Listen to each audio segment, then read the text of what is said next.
A Minecraft movie sequel is officially on the way, and if the first one was already pretty bold, the second is about to raise the stakes even higher. Do you have any idea just how many incredible things could happen in Steve's next big adventure?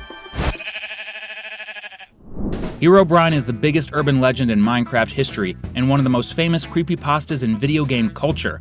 Unlike most gaming myths, the story of this ghostly figure haunting the Minecraft world was actually embraced by Mojang, the studio behind the game. Even though he never officially became a real character, Herobrine has been referenced multiple times by the company, and there's even a scene in the movie where Steve's eyes go completely white, another nod to the mysterious entity. All of this might be a clue that the franchise is about to do what no one ever expected: make Herobrine canon and officially introduce him in Minecraft 2, the movie. If that happens, we believe he'll become the franchise's big bad, and will secretly be behind everything we've seen so far, possibly including the creation of the Orb of Dominance.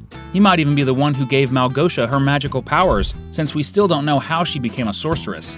So, chances are the main villain of the second movie might be someone or something else, but by the end, we'll find out Herobrine was pulling the strings all along. That would set things up perfectly for Minecraft 3, with a final showdown between Steve and the ghostly figure. Some fans even think that the old man who's been trying to stop Steve from going into the mines since he was a kid might actually be Herobrine in disguise, using a spell to appear as a harmless elder. After all, he looks exactly the same even after Jack Black Steve grows up, and he wears a blue outfit, just like both the main character and the spirit do.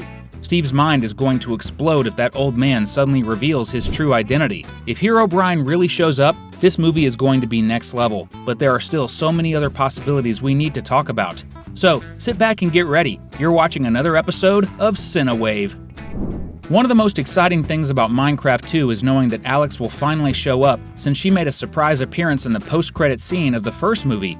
In the game, she's the second most iconic avatar and Steve's trusted partner, always joining him on adventures.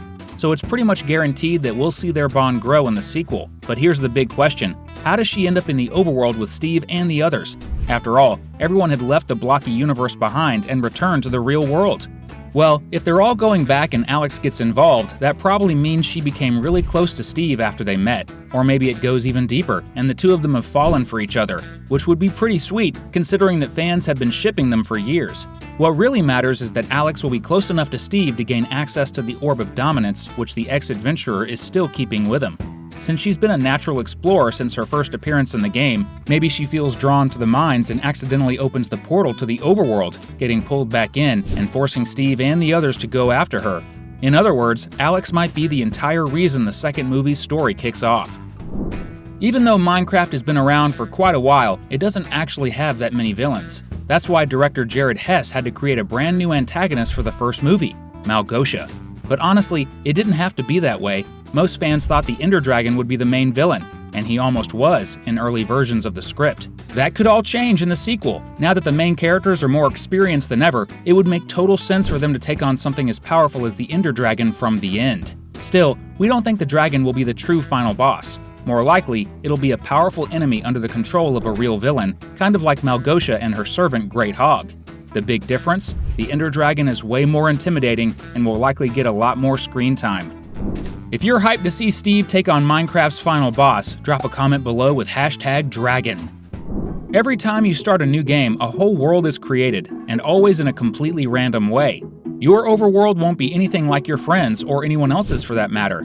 One curious clue in the movie is the loading screen that pops up when Steve travels to the block dimension for the very first time. Could the sequel actually reveal that the entire universe where the story takes place was created at that exact moment? That would mean, just like in the game, there are multiple different overworlds, basically like a bunch of separate servers. So, this time around, the characters might end up in a completely new overworld without Steve's buildings and without his stash of items.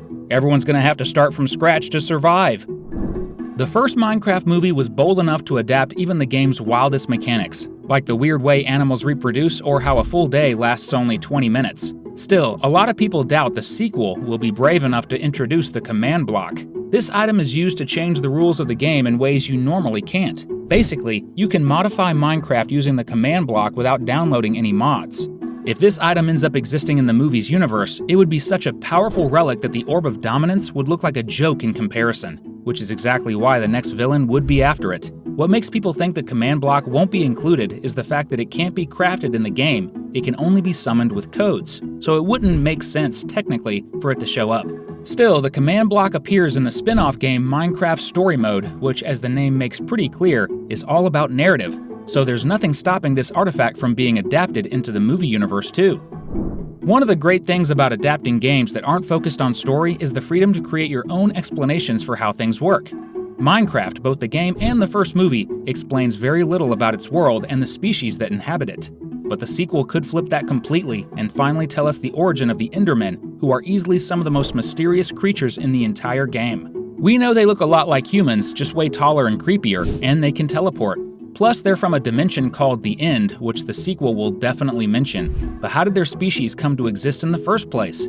There's one theory that might finally be confirmed. Endermen used to be human. In the game, they mutter strange sounds that, if reversed, actually sound like real words, like hello. On top of that, Endermen are the only monsters that can pick up and carry blocks. That's why so many fans believe they were the first humans to enter the overworld and later end up in the End.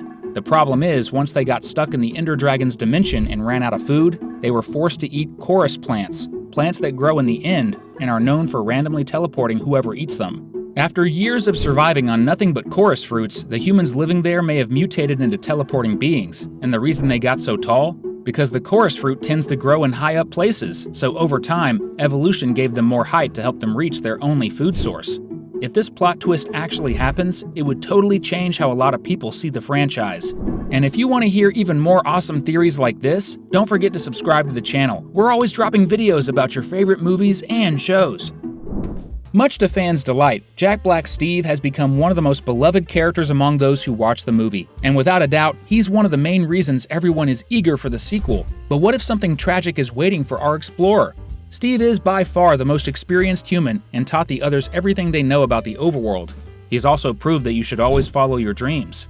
At the same time, the other main characters are the first real human friends he's ever had, which makes it completely believable that Steve might end up sacrificing himself to save Garrett or Henry at the end of the sequel. And honestly, that would hit hard, for both us and the characters. If something that devastating does happen, it would be truly epic if the one who kills him is none other than Herobrine, right after revealing his true identity. That would leave no doubt, he's the biggest threat in the franchise.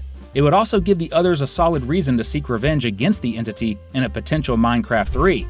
Still, it would be pretty sad to go through an entire movie without Steve, so personally, I'd be totally fine if his death was pushed back to the third film. In the first movie, the main characters had to battle all kinds of monsters and enemies just to stay alive, so clearly the story is based on survival mode gameplay. But that's not the only mode in the game. There's also creative mode, where the player becomes immortal, can fly, and summon any item they want, basically turning into a god. This mode is usually used to build insane structures that would take forever in survival mode. But what if someone manages to activate creative mode in the movie? Normally that's only possible through a cheat code, just like the command block. But what if in this version of the story, the command block is given a new origin and creative mode becomes a kind of transformation that can only be triggered through it? Something kind of like Supersonic's transformation, which needs the Chaos Emeralds to activate. Just imagine if, during the final showdown, one of the main characters enters creative mode to take on the villain. It could be Steve, since he's the most experienced, or maybe even Henry, since the kid is way more imaginative than Jack Black's character. In creative mode, he'd have absolutely no limits. Earlier we talked about the possibility of the Ender Dragon being under someone else's control, and we think the character most likely to tame the dragon and unleash chaos is none other than Arch-Illager, the main villain from Minecraft Dungeons, a spin-off of the original game. That's actually where the Orb of Dominance was first introduced. Arch-Illager was once a rejected villager from his tribe until he found the Orb of Dominance and used its power to become a full-blown tyrant. He knows how to channel magical powers through the artifact just like Malgosha, so he'd be the perfect person to tame the Ender Dragon and turn it into a weapon. Since Malgosha is clearly inspired by the Seer, the villain from another spin-off called Minecraft Legends, it totally makes sense if it's Arch-Illager's turn to hit the big screen. Then again, there's always a chance the next villain will just be based on Arch-Illager rather than being a direct adaptation, just like what happened with Malgosha. What's interesting is that either way, this character would only become a true threat after stealing the Orb of Dominance. And that could happen right at the beginning of the movie when Alex uses the relic to travel back to the overworld. We left 2 awesome videos on your screen. If you want to keep the fun going, grab some popcorn and click one of them. Thanks for watching, and we'll see you next time!